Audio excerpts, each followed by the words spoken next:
Est-ce que tu es heureux? Est-ce que tu as réfléchi profondément à cette question, une fois ou l'autre de ta vie, et saurais-tu dire aujourd'hui pourquoi tu es heureux? Et quelles sont les raisons qui font que tu peux dire vraiment sereinement, vraiment, profondément, de façon convaincue que tu es heureux?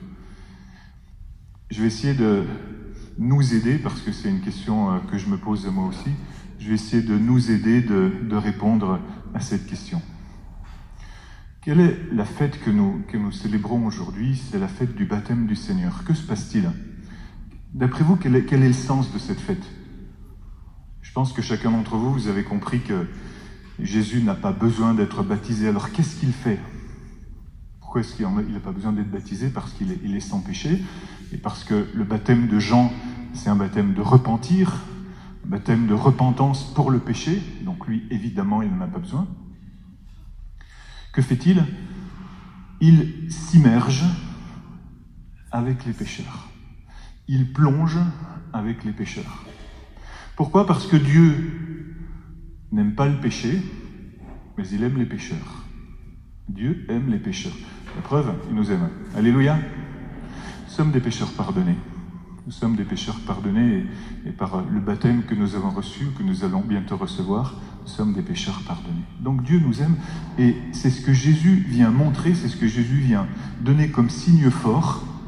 Dire, il est, pour utiliser un mot à la mode, solidaire des pécheurs, c'est-à-dire qu'il s'immerge avec eux, il s'incarne jusque-là, à l'âge de 30 ans, avec les pécheurs. Et devant cet acte d'amour, je préfère ce mot solidarité à tous les mots que vous voudrez, devant cet acte d'amour, le Père dit vraiment, celui-ci est mon fils bien-aimé. La Bible dira le fils premier-né. Ça ne veut pas dire que Jésus a eu des frères et des sœurs charnelles, cela veut dire que nous sommes ensuite ses frères, grâce à ce bain de baptême que nous avons reçu, et dans lequel Jésus manifeste pour lui, pour son baptême, qu'il nous entraîne à sa suite. Mais il se produit quand même quelque chose, c'est pas seulement symbolique. Vous avez vu, il se produit quand même quelque chose, et ce quelque chose, c'est la puissance de l'Esprit Saint qui descend sur lui, et à partir de laquelle Jésus va commencer son ministère public, c'est-à-dire son service avec autorité et puissance pendant 3 ans pour faire des miracles, des signes, des guérisons, et manifester sa royauté, le fait qu'il est vraiment le Fils de Dieu. En fait, c'est la deuxième grande révélation. Alors, vous avez remarqué que nous avons vécu beaucoup de fêtes, et aujourd'hui, même si la fête de l'Épiphanie est passée, nous avons laissé la crèche avec l'étoile exprès. Pourquoi? Parce que dans la liturgie occidentale, la nôtre, la liturgie de tradition latine, il y a 3 fêtes qui sont en fait une seule et même fête, et lorsque nous allons regarder dans tous les livres traditionnels de la liturgie latine, mais aussi de la liturgie orthodoxe, nous voyons que ces 3 fêtes sont 3 fêtes de la révélation. Lesquelles sont-elles? Celle-ci, celle de l'Épiphanie, celle d'aujourd'hui, qui est celle du baptême du Seigneur, et la 3e qui sera celle des noces de Cana. Ce sont 3 fêtes de la révélation de Jésus-Christ, Fils de Dieu. Faites mémoire, dimanche dernier, nous avons parlé, nous avons évoqué, nous avons vécu fortement, quelle belle onction nous avons vécu dimanche dernier, cette fête de l'Épiphanie. Épiphanie qui veut dire justement manifestation, révélation de la lumière qui est sur Jésus-Christ. Et puis aujourd'hui, nous vivons cette autre manifestation où Jésus est révélé Fils de Dieu. C'est un anonyme, hein? C'est un anonyme qui plonge dans les eaux du Jourdain, enseveli avec les pécheurs, pour ressurgir, pour nous faire ressurgir. Et c'est pour ça qu'il plonge dans les eaux du baptême, dans les eaux du péché, dans les eaux du Jourdain, dans les eaux de la mort, parce que si tu restes dedans, tu en crèves. Et c'est ce qui se passe aussi dans n'importe quel baptême. L'eau est un symbole de mort comme un symbole de vie. Tout dépend de la force que tu y mets dedans, de l'intention que tu y mets dedans. C'est par l'Esprit Saint ensuite que tu peux émerger. Jésus est immergé pour être émergé. Jésus est immergé pour nous faire émerger, pour nous faire sortir. Et il est manifesté Fils de Dieu par cette voix qui vient du Père. On entend la voix du Père. C'est lorsque le Fils est révélé que l'on entend la voix du Père. C'est une manifestation trinitaire. C'est Dieu Père, Dieu Fils, Dieu Saint-Esprit qui se manifeste à ce moment-là.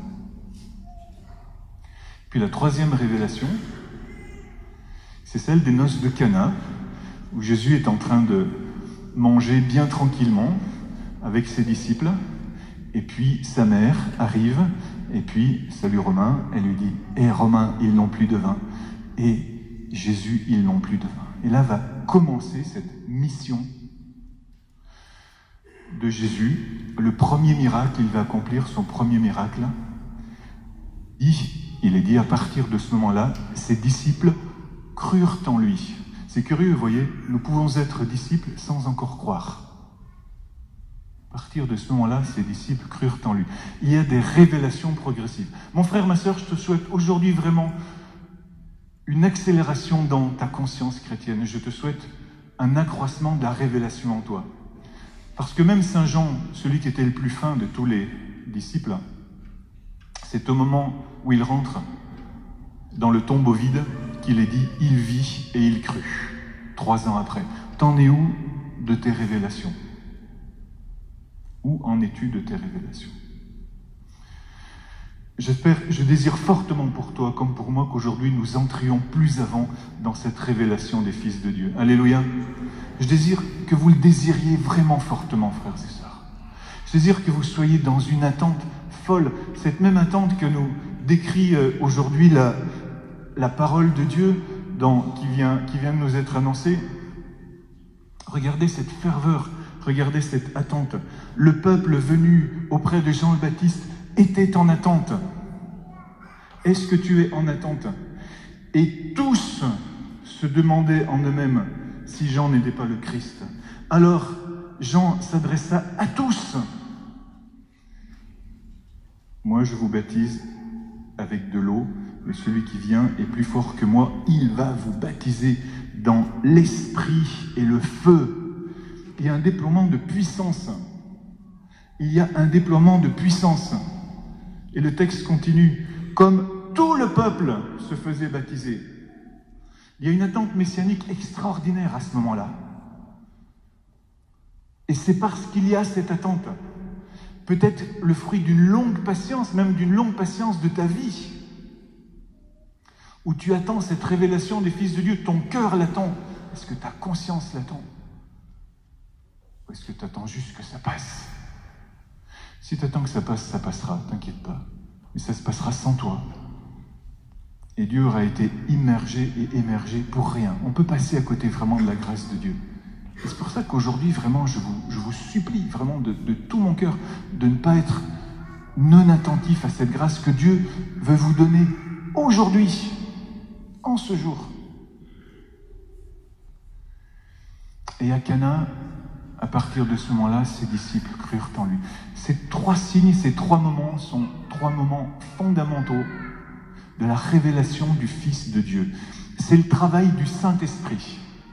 Le travail du Saint-Esprit pour toi aujourd'hui est de te faire avancer plus avant dans cette révélation, dans cette compréhension, dans cette contemplation et dans cette action. Parce qu'ensuite tu vas devenir acteur. 3 révélations plus une que je vais te dire dans un instant. Ces 3 révélations sont 3 oui de Jésus au Père. Par sa naissance dans la crèche, Jésus dit oui à l'incarnation, il dit oui à la vie et à sa vie humaine.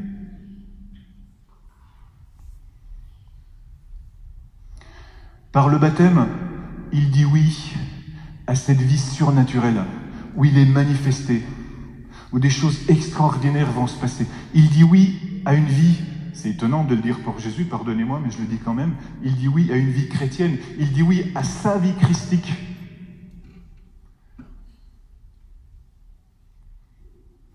Et par le 3e signe, celui de Cana, il dit oui à son ministère dans la puissance. Ce sont 3 oui que le Fils dit au Père, que le Fils dit à sa propre vie, pour une vie divine, pour une vie manifestée. Et la clé de ton bonheur, mon frère, ma sœur, elle est dans ces 3 oui que tu dis en Christ. Et avec ça, je vais t'aider à répondre à cette question qui est une question pour moi et une question pour toi. Est-ce que tu es vraiment heureux? Est-ce que en Christ, aujourd'hui, en accueillant ce mystère, tu as dit oui à ta vie? À ta vie? Ou est-ce que ta vie quotidienne, c'est une vie pleine de soupirs, de récriminations, de difficultés, de contraintes, une vie que tu subis, comme tu subis une heure de cours quand c'est vachement trop long à l'école et qu'on en a hyper marre, ou quand c'est quelque chose de trop long que tu es en train de vivre comme une file d'attente chez le dentiste pour un truc pas agréable à vivre après. Est-ce que tu as dit oui à la vie? 2. Est-ce que tu as dit oui à ta vie de chrétien? C'est-à-dire à cet accueil dans l'immersion et l'émersion de Dieu, pour une vie quotidienne qui soit belle, pour une vie quotidienne qui soit épanouie, pour une vie quotidienne qui rend les autres heureux. Vous vous rappelez ce que disait Mère Teresa? Mère Teresa disait « Ne laisse jamais quelqu'un s'éloigner de toi après t'avoir rencontré sans qu'il soit plus heureux. » Waouh! Tu as la capacité de rendre les autres heureux. Écoutez ce que disait saint Paul à titre aujourd'hui. La grâce de Dieu s'est manifestée, ces 3 mystères, pour le salut de tous les hommes. Elle nous apprend à renoncer à l'impiété et aux convoitises de ce monde, à vivre dans le temps présent de manière raisonnable, avec justice et piété. C'est la vie quotidienne, tu vois, en attendant que se réalise la bienheureuse espérance. Par le bain du baptême, il nous a fait renaître, il nous a renouvelés dans l'Esprit Saint. C'est une vie quotidienne qui est belle, qui a du sens, qui fait que nous pouvons faire de belles fêtes ensemble, comme celles que vous allez vivre aujourd'hui dans votre famille, comme celles que nous allons vivre les uns et les autres.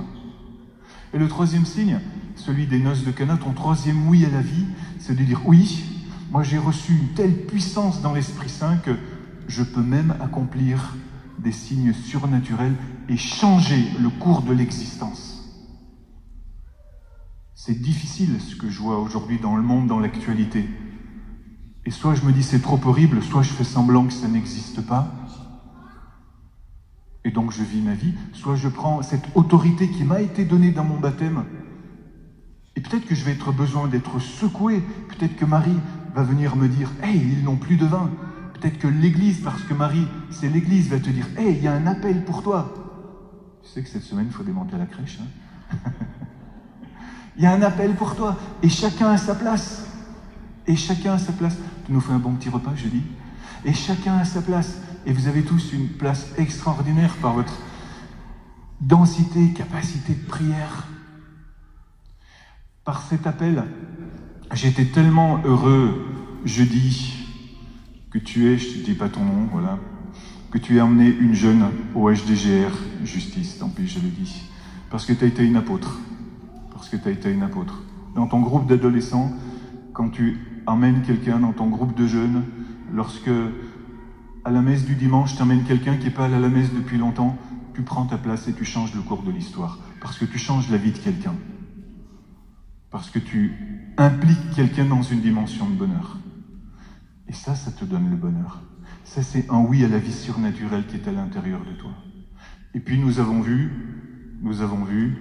vendredi, encore une fois, Dieu est passé avec puissance. Il a manifesté 2 guérisons physiques. Concrètement, c'est concret. J'ai mal, après je n'ai plus mal.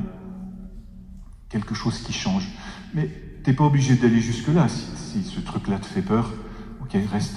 Mais dis-toi que tu as à l'intérieur de toi cette capacité. Il y a une attente incroyable. Il faut la réveiller dans le cœur des gens. Hier, je suis allé dans une maison où il y avait tout un groupe de jeunes, d'adolescents et de grands jeunes avec leurs parents. Et j'ai senti cette attente. Et cette attente, elle était palpable, visible. Mon frère, ma sœur, tu as cette capacité vraiment de réveiller ce signe du surnaturel. Est-ce que tu es heureux? Est-ce que tu es heureuse? Oui, si tu as donné ton triple oui à la vie, à ta vie normale, quotidienne, à ta vie de chrétien, et à cette vie où sont manifestés les signes du surnaturel. Et repense-y en pensant à ces 3 mystères. C'est le travail de l'Esprit Saint de te le révéler. Et j'avais dit +1, c'est quoi la 4e révélation? c'est celle de l'Eucharistie. Dans ce petit bout de pain qui est conservé dans des boîtes en fer ou en plastique dans la sacristie, dans ce petit bout de pain qui est emmené ensuite sur l'autel, va tomber tout à l'heure la puissance de l'Esprit Saint par le service du prêtre, et cela va devenir vraiment le corps de Christ.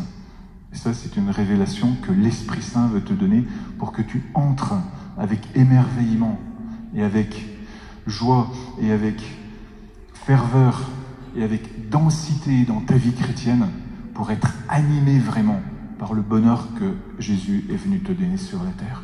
Alléluia. T'es heureux? T'es heureuse? Alléluia.